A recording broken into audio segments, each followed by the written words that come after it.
To think you know Henry VIII, the man with 6 wives who established the Church of England, well, prepare yourself, because the true Henry VIII was far worse than any history book dares to reveal. He was a king so grotesquely obese that he required mechanical devices just to move. A man whose rotting leg wounds emitted such a horrific odor that servants would literally flee, gagging. A ruler whose own body was deteriorating so dramatically that his coffin burst from the gases of his decomposing corpse. You are about to uncover the shocking curiosities about Henry VIII that make Game of Thrones seem like a children's fairy tale. From his strange eating habits to his paranoid security measures, from his treatment of wives that went beyond mere execution to the grotesque reality of his final years, these are the facts that will alter everything you thought you knew about England's most notorious king. His body was a walking disaster.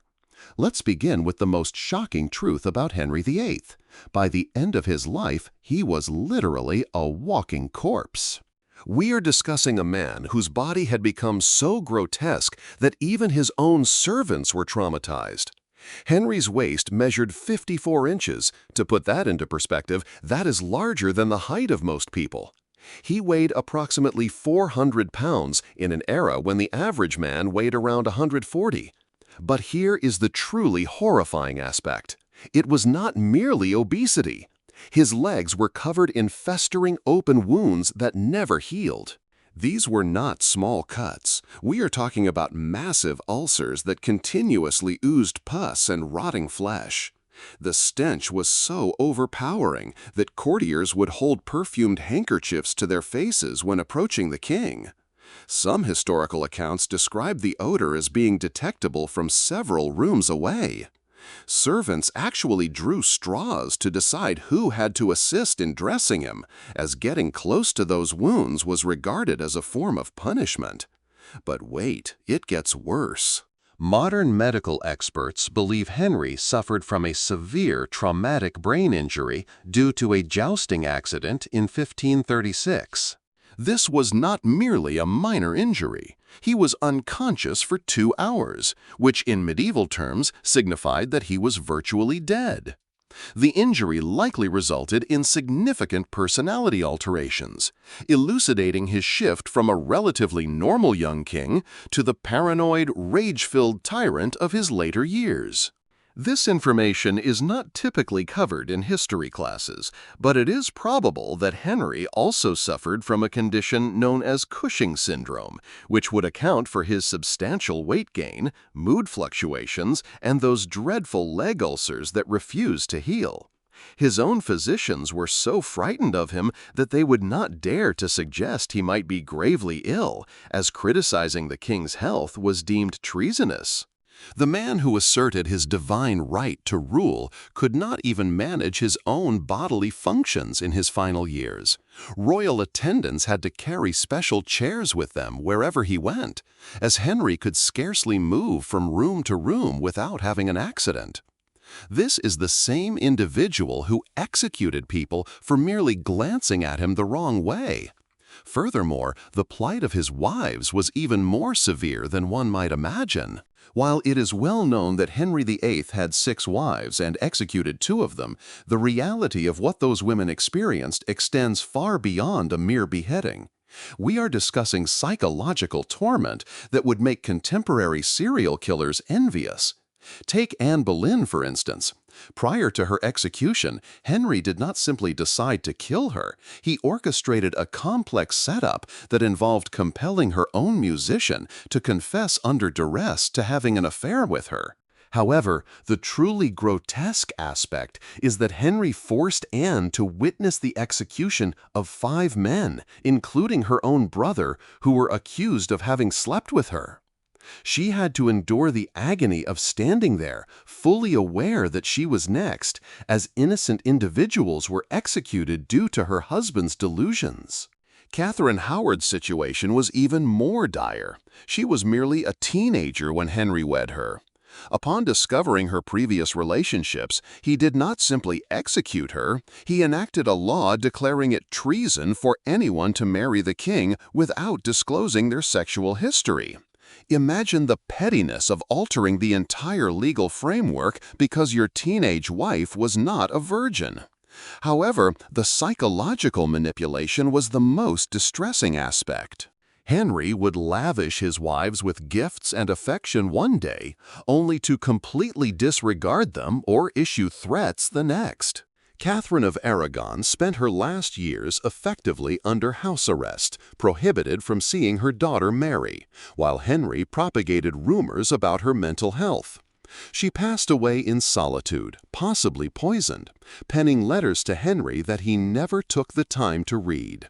Here is a shocking revelation.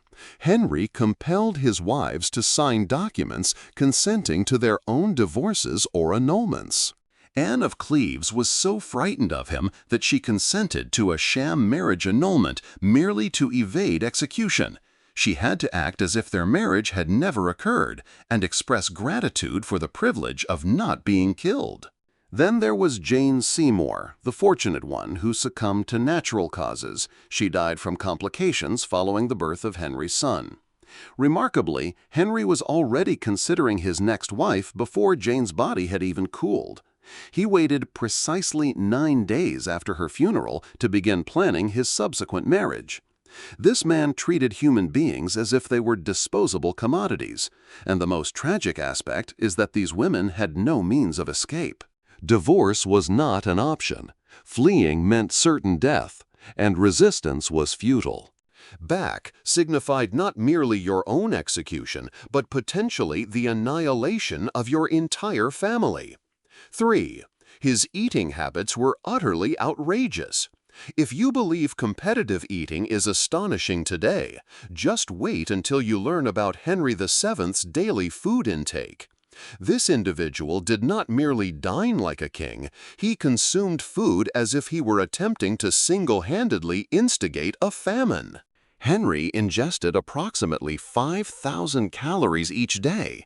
For context, that is more than double the recommended intake for an active adult male. And keep in mind, this man could hardly walk by the end of his life. However, the sheer volume was not even the most peculiar aspect. It was the nature of his food and the manner in which he consumed it. A typical meal for Henry consisted of an entire roasted pig, multiple whole chickens, various types of fish, mountains of bread, and enough wine to float a small vessel. His kitchen staff prepared over 800 distinct dishes daily solely for his household, with Henry personally sampling dozens of them. The royal kitchens employed more than 200 individuals working tirelessly to satisfy his voracious appetite. But here is where it becomes truly strange. Henry was convinced that certain foods possessed magical properties. He believed that consuming swan would render him more graceful, that large quantities of deer would enhance his hunting skills, and that oysters would improve his performance with his wives. Thus, he would indulge in these specific foods in enormous amounts, akin to a medieval superfood obsession. Additionally, the man had the most bizarre eating rituals. Every single morsel of food that entered Henry's mouth was first tasted by multiple servants to ensure it was not poisoned. But consider this, he was so paranoid about his safety, he insisted that his food tasters wait 30 minutes after eating before he would touch any food, just to ensure they did not succumb to delayed-acting poison. Henry's meals resembled theatrical performances, as he dined in front of hundreds of courtiers, with the entire process lasting up to 4 hours. Imagine sitting there, observing this massive, decaying king slowly consume enough food to sustain a small village, all while feigning that this was perfectly normal royal conduct. This is not something typically covered in history classes, but Henry actually prohibited certain foods from being served at his court, not due to health concerns, but because he deemed them unworthy of his royal status. Foods commonly consumed by the populace, such as turnips and barley, were outright banned from his table, despite the likelihood that they would have been healthier for him than the mountains of meat and sugar he ingested daily. The truly astonishing aspect is that even as his body deteriorated from his diet, Henry continued to eat excessively, convinced that his royal status rendered him immune to the repercussions of his gluttony. The paranoia that governed an empire. Henry VIII's paranoia was not merely a typical trust-no-one mindset. He transformed his entire kingdom into a surveillance state that would make modern dictators envious. By his later years, Henry was so convinced that everyone was conspiring against him that he turned royal life into a living nightmare for those around him. To illustrate, consider his sleeping arrangements. Henry slept with loaded crossbows beside his bed and kept several daggers hidden under his pillow. That was not sufficient. He also had armed guards positioned within his bedroom, monitoring him as he slept throughout the night. Imagine being so fearful of assassination that you could not even close your eyes without witnesses present. The palace itself transformed into a stronghold of paranoia. Henry commanded the construction of secret passages in every building he inhabited, not for romance or convenience, but to facilitate his escape in the event that assassins came for him. He had peepholes installed in walls to spy on his own courtiers, and listening devices concealed in meeting rooms to eavesdrop on private discussions. However, this is where it becomes truly astonishing. Henry established an entire network of spies tasked with surveilling his other spies. He had informants monitoring his informants, creating a convoluted web of surveillance where no one knew whom they could trust. Court life devolved into a psychological horror where uttering the wrong words to the wrong individual could result in execution. Henry's paranoia regarding food escalated to absurd levels. Not only did he employ multiple food tasters, but he also mandated that his meals be prepared in completely sealed kitchens, with guards overseeing every aspect of the cooking process. The salt, the spices, and even the water had to be tested by different individuals. He was so convinced that someone would poison him that consuming a simple meal became akin to a military operation. The man even suspected his own children of conspiring against him, having spies monitor Princess Mary and Princess Elizabeth, his own daughters, because he believed they were plotting to overthrow him. These were mere children, yet he treated them as if they were enemies, agents in their own home. Henry's paranoia escalated to such an extent that he began executing individuals for crimes they had not even committed. He would order someone to be killed based on a dream that they had betrayed him, or due to suggestions from others that they might be disloyal in the future. The Tower of London was perpetually filled with individuals whose only offense was being in proximity to Henry during one of his paranoid episodes. The truly frightening aspect is that Henry's paranoia was so infectious that it spread throughout his entire court. Nobles began spying on one another. Servants betrayed their masters for imagined rewards, and everyone lived in a constant state of fear, worried that they would be the next target of the king's delusional suspicions. Even death could not quell the chaos. One might assume that Henry VIII's reign of terror would conclude with his demise. However, this man was so dedicated to creating havoc that even his corpse managed to instigate absolute disorder. Let us begin with his final weeks. Henry had become so enormous that he was unable to walk, necessitating that his servants carry him everywhere in a specially designed chair equipped with pulleys and wheels. However, the repulsive aspect was that his leg wounds had become so infected that pieces of decaying flesh would literally fall from his body as he was moved. Servants had to follow behind him with cloths to clean up the remnants of the decomposing king that fell onto the palace floors. His death scene resembled something out of a horror film. Henry's body had swollen to such grotesque dimensions that his skin was stretched tight and shiny. The stench was so overpowering that even his doctors, who were accustomed to the conditions of medieval medicine, found it unbearable. Medical horrors compelled individuals to exit the room to vomit upon his eventual demise. No one wished to approach closely enough to officially verify his death. However, the situation escalated dramatically. Henry's body had become so swollen with gases due to internal decomposition that his coffin required special reinforcement. They encased his corpse in lead sheets and sealed it within multiple wooden boxes, believing this would contain the situation. They were gravely mistaken. During the funeral procession from London to Windsor Castle, an astonishing event occurred. The coffin literally exploded. The gases from Henry's decomposing body accumulated such immense pressure that the lead lining ruptured, causing the decaying royal remains to splatter throughout the interior of the hearse. The stench was so unbearable that the funeral procession had to pause while attendants cleaned the mess using buckets and rags. A detail that may haunt your dreams is that dogs were reportedly seen licking the remnants of Henry VIII that had leaked from his coffin onto the roadway. The man who asserted his rule by divine right ultimately became dog food on a rural highway. Even his burial turned into a calamity. They had to excavate his grave wider to accommodate the enormous coffin.